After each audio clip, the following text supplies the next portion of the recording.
नमस्कार दोस्तों, it's entertaining education, let's make education easy.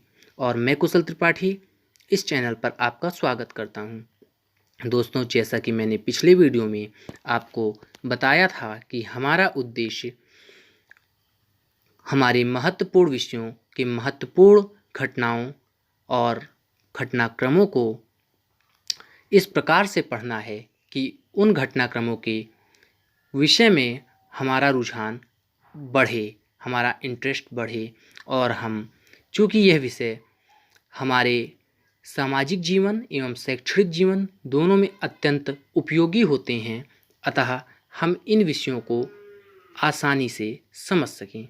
तो दोस्तों, इस कड़ी में हम अपना पहला वीडियो लेकर आ रहे हैं विश्व इतिहास के महत्वपूर्ण टॉपिक प्रथम विश्व युद्ध के बारे में। हम प्रथम विश्व युद्ध की पूरी कहानी सुनेंगे अगले 3 वीडियो में। यह पहला वीडियो है जिसमें हम आपको प्रथम विश्व युद्ध की घटनाओं से परिचित कराएंगे। हम 6 बिंदुओं के अंतर्गत इसको सुनेंगे। पहला बिंदु होगा प्रथम विश्व युद्ध भूमिका। दूसरा टॉपिक होगा हमारा प्रथम विश्व युद्ध के कारण। तृतीय टॉपिक में हम इसके परिणाम। चौथे में प्रथम विश्व युद्ध में भारत की स्थिति अथवा योगदान पर चर्चा करेंगे। पांचवा हमारा टॉपिक होगा कुछ महत्वपूर्ण बिंदु। और अंतिम टॉपिक में हम इस वीडियो से, इस कहानी से हमें क्या क्या शिक्षा मिलती है, इसको देखेंगे। तो दोस्तों, आइए सुनते हैं कहानी प्रथम विश्व युद्ध की। तो दोस्तों, प्रथम विश्व युद्ध को शुरुआत में द ग्रेट वार के नाम से जाना जाता था, क्योंकि तब तक ना तो दूसरा विश्व युद्ध हुआ था और ना ही प्रथम विश्व युद्ध के परिणामों को देखने के बाद द्वितीय विश्व युद्ध के होने की कोई संभावना थी। इसलिए द्वितीय विश्व युद्ध के बाद ही द ग्रेट वार को फर्स्ट वर्ल्ड वार के नाम से जाना गया। फर्स्ट वर्ल्ड वार की शुरुआत 28 जुलाई 1914 को हुई थी और लगभग 52 माह तक चलने के बाद इस युद्ध के समाप्ति की घोषणा 11 नवंबर 1918 को जर्मनी की हार के बाद हुई। तो दोस्तों, आइए देखते हैं कि प्रथम विश्व युद्ध के शुरू होने के कारण क्या थे। यह कहानी शुरू होती है वर्ष 1867 यानी 1867 से, जब ऑस्ट्रिया और हंगरी नामक 2 अलग अलग देशों का विलय होने जा रहा था और इसके बाद वह मूल रूप से ऑस्ट्रिया हंगरी राज्य बना। ऑस्ट्रिया हंगरी के राजा, जो पहले से ऑस्ट्रिया के राजा थे, फ्रांसिस जोसेफ, उन्हें बनाया गया। शायद यह बात हंगरी राज्य के स्वाल जाति के निवासियों को नागवार गुजरी, क्योंकि हंगरी राज्य में स्वाल जाति के लोगों का प्रतिनिधित्व ज़्यादा था और ऑस्ट्रिया राज्य में जर्मन जाति के लोगों का प्रतिनिधित्व ज़्यादा था। उन्हें शायद यह लग रहा था कि हमारा राजा ऑस्ट्रिया का होने के कारण जर्मन जाति के लोगों का कहीं सपोर्ट ना करे, उनका कहीं पक्ष ना ले। यहाँ एक बात जान लेना और आवश्यक है कि ऑस्ट्रिया और हंगरी की सीमा पर एक छोटा सा देश था, सर्बिया। सर्बिया हंगरी की सीमा से जुड़ा हुआ था और यहाँ भी स्वाल जाति के निवासियों की संख्या ज़्यादा थी। वैसे तो पूरे यूरोप में स्वाल और जर्मन जातियों का आपस में लड़ाइयाँ चलती रहती थीं। भाषाई आधारों पर, जातीय आधारों पर इनमें मतभेद थे, परंतु यह मतभेद ऑस्ट्रिया हंगरी साम्राज्य के पतन का कारण और प्रथम विश्व युद्ध का कारण बन जाएगा, यह कभी किसी ने नहीं सोचा था। बात कुछ यूं थी कि स्वाल जातियों ने एक क्रांतिकारी संगठन बनाकर ऑस्ट्रिया हंगरी के राजकुमार आर्च ड्यूक फर्डिनेंड पर कई बार जानलेवा हमला किया था, किंतु वह हर बार सुरक्षित बच जाते थे। बात 28 जून 1914 की है, जब आर्चड्यूक फर्डिनेंड अपनी पत्नी सोफी के साथ राजधानी की यात्रा पर थे। हालांकि वहां जाने से पूर्व उनके गुप्तचरों ने उन्हें सचेत किया था कि आप वहां न जाएं, किंतु आर्चड्यूक का मानना था कि यह सब दैवीय घटनाएं हैं, उनके चाहने पर ही होती हैं, अर्थात उनका ईश्वर पर भरोसा था और वह उसे मानते थे, क्योंकि वह शायद शुरू में कई बार बच चुके थे या उनका धार्मिक विश्वास था। किंतु उस दिन ऐसा ना हुआ। उस दिन राजधानी के दौरे के दौरान आर्चड्यूक फर्डिनेंड और उनकी पत्नी सोफी की गोली मारकर हत्या कर दी गई। शायद इस बार हत्या का प्रमुख कारण उनका खुली गाड़ी में बैठा होना था और इससे ही वह कार्य काफी आसान साबित हुआ। बात इतनी ना बिगड़ती यदि हमलावर पकड़ा न जाता, क्योंकि देश के राजा यह सोचते कि देश की जनता ने और खासकर हंगरी की स्वाल जातियों ने उन पर हमला कर दिया होगा, क्योंकि वह लगातार इसके लिए प्रयास कर रही थी। लेकिन हमलावर के पकड़े जाने के बाद इस कहानी में एक बेहद मोड़ आ जाता है। चूंकि सर्बिया भी स्वाल जाति के निवासियों वाला देश था और ऑस्ट्रिया हंगरी काफ़ी समय से सर्बिया को मिलाने की बात सोच रहा था, अपने देश में उसके विलय की बात वह चाहता था, किंतु उसने यह कार्य युद्ध से करना होगा कभी नहीं सोचा था। राजकुमार का हत्यारा पकड़ा गया और वह सर्बिया देश का स्वाल जाति का एक युवा क्रांतिकारी निकला। बस यह घटना पर्याप्त थी सर्बिया पर आक्रमण कर उसके विलय की।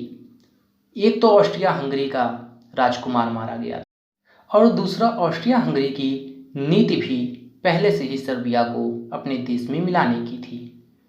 तो शायद अब ऑस्ट्रिया हंगरी के पास पर्याप्त कारण भी था और मौका भी था। मौके का लाभ उठाते हुए ऑस्ट्रिया हंगरी ने सर्बिया के राजा को एक पत्र भेजा, जिसमें वह उनसे 10 मांगों को स्वीकार करने का निवेदन किया, परंतु वहाँ के राजा ने 8 बातों को मानते हुए 2 बातों को इसलिए मानने से इनकार कर दिया और कहा कि यह हमारे राष्ट्र सम्मान के विरुद्ध है, अतः हम इन 2 मांगों को नहीं मानेंगे। बस यह प्रथम विश्व युद्ध की घंटी थी, जिसे शायद अभी तक विश्व नहीं सुन पाया था। इसकी शुरुआत हुई 28 जुलाई 1914 को, जब ऑस्ट्रिया हंगरी ने सर्बिया पर पहली बार आक्रमण किया। हालांकि सर्बिया देश ऑस्ट्रिया हंगरी के सामने बहुत बौना साबित हो रहा था। ऑस्ट्रिया हंगरी अपने आप में एक शक्ति थी यूरोप की और सर्बिया उसके सामने कुछ भी नहीं था।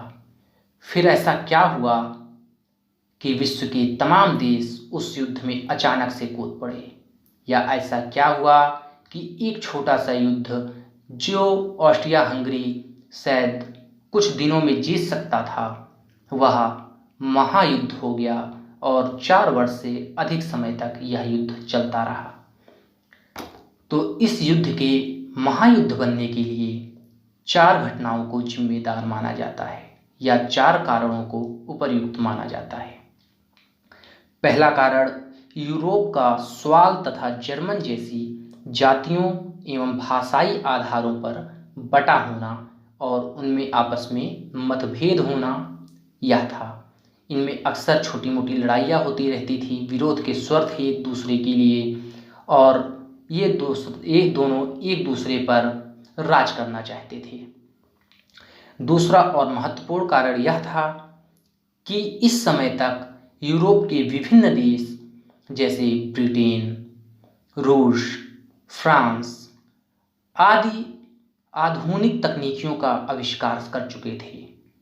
अभी हाल में ही नया नया फाइटर जेट का आविष्कार हुआ था और ब्रिटेन ने सबमरीन भी बना ली थी। तो ब्रिटेन को अपनी जल शक्ति पर अच्छा खासा घमंड था। साथ ही साथ सब अपने अपने युद्ध के अस्त्र शस्त्रों को दिखाने के लिए, अपने आप को बेहतर सिद्ध करने के लिए लालायित भी थे। तीसरा और सबसे महत्वपूर्ण कारण यूरोप के देशों में गुप्त संधियों का होना था। यूरोप के विभिन्न देश आपस में गुप्त संधियां करके रखे हुए थे, जिन्हें शायद अन्य देशों को खबर नहीं थी। इसे आप ऐसे समझ सकते हैं कि जैसे क्लास में आप किसी बच्चे से लड़ने के पहले अपने एक दो दोस्तों को तैयार किए होते हैं कि यदि वह मुझ पर आक्रमण करे, मुझसे लड़े, तो तुम दोनों मेरी तरफ से भिड़ जाना। और वह बच्चा भी कम होशियार नहीं होता, वह भी 2-3 लड़कों को फिट करके रखे होते हैं। इस तरह पूरी क्लास आपस में भिड़ जाती है। शायद यही हुआ यूरोप में प्रथम विश्व युद्ध का सबसे महत्वपूर्ण कारण।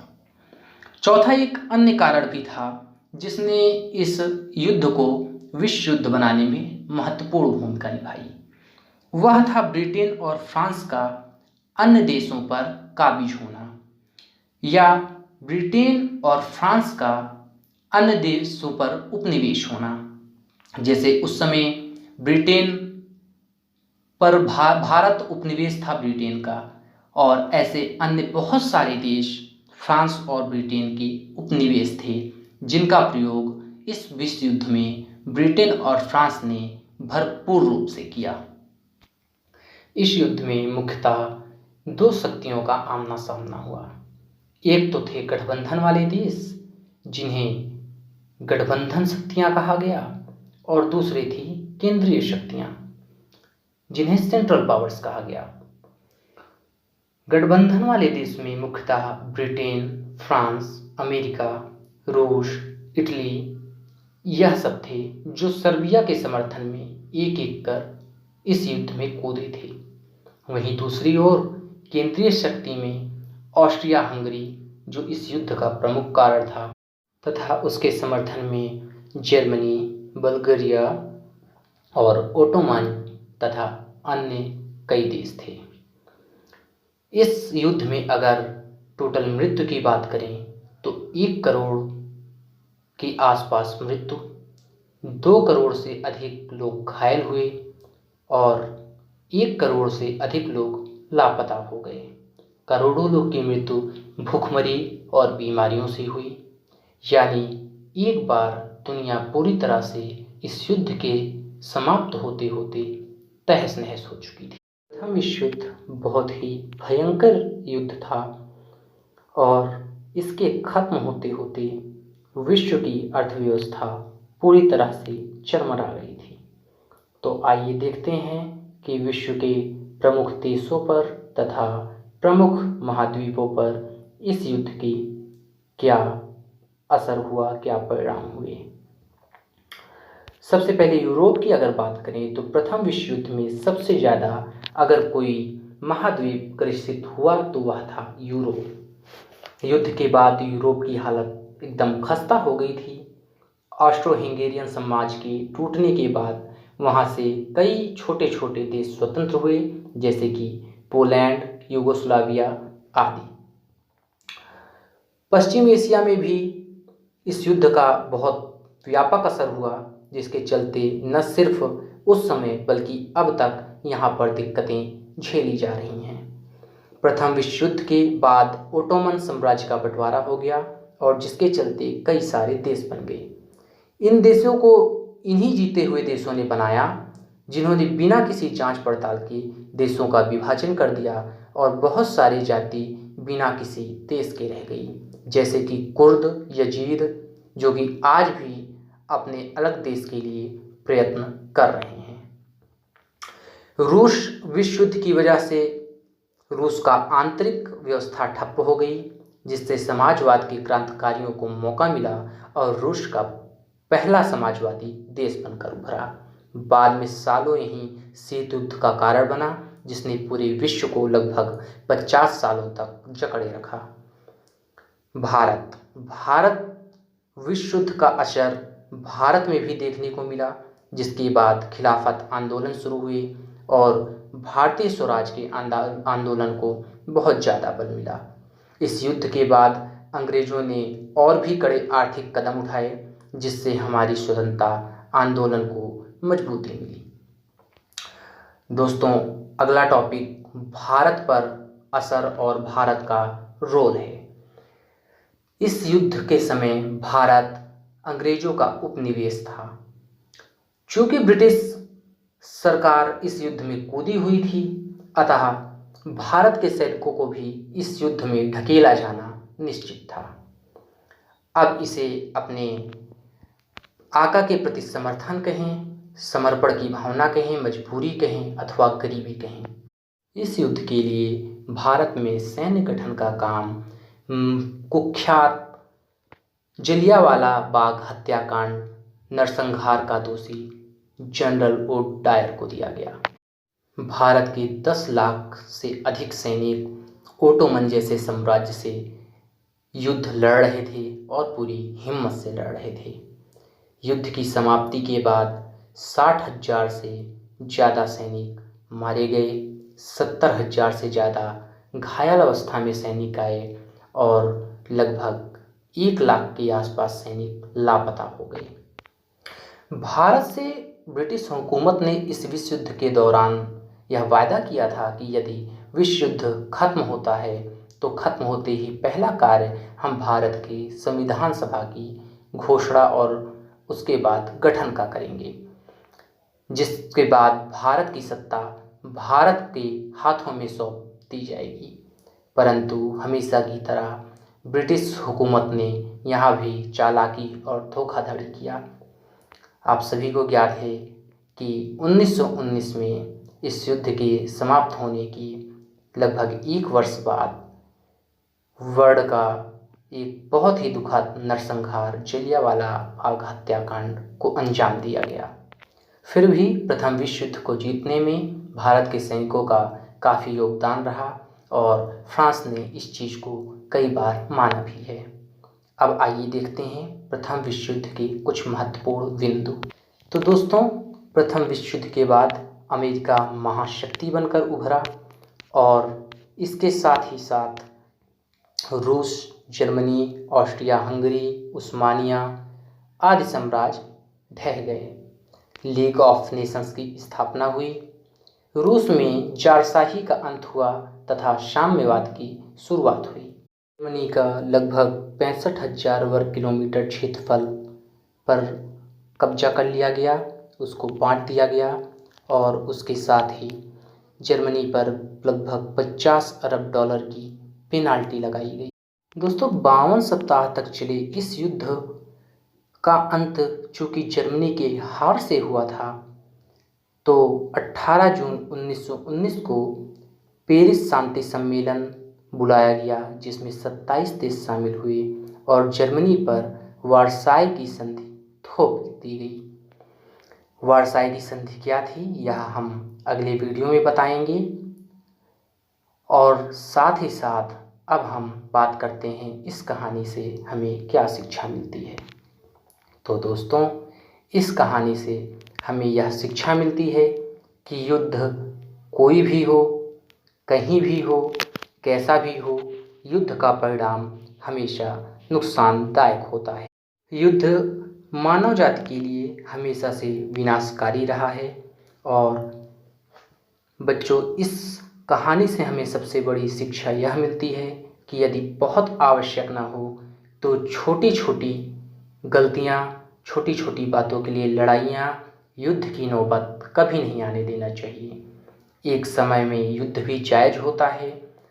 उसको जब हम हिंदी साहित्य पढ़ेंगे और अपने प्रसिद्ध कवि मैथिली शरण गुप्त जी को पढ़ेंगे, तब हम बताएंगे कि किन परिस्थितियों में युद्ध जायज़ होता है।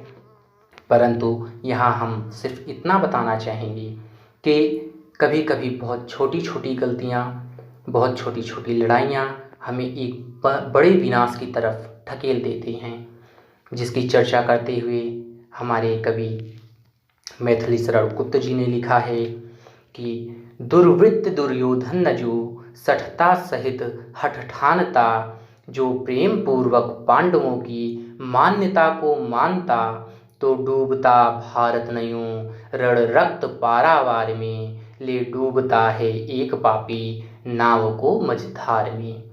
तो दोस्तों, इसी के साथ मैं इस वीडियो को आज यहीं पर समाप्त करता हूं। अगले वीडियो में हम जानेंगे कि वारसाई की संधि क्या थी और द्वितीय विश्व युद्ध के पहले की घटनाएं क्या घटित हुईं, द्वितीय विश्व युद्ध का आरंभ कैसे हुआ, जबकि वर्ल्ड एक बार प्रथम विश्व युद्ध को झेल चुका था, उसके नुकसानों को देख चुका था। दोस्तों, अगर यह वीडियो आपको पसंद आया हो तो चैनल को सब्सक्राइब कीजिए, लाइक कीजिए एवं शेयर कीजिए। हमारे लिए सबसे महत्वपूर्ण यह है कि हम आपको जो भी बताते हैं उससे आपको कुछ न कुछ नॉलेज अवश्य प्राप्त हो।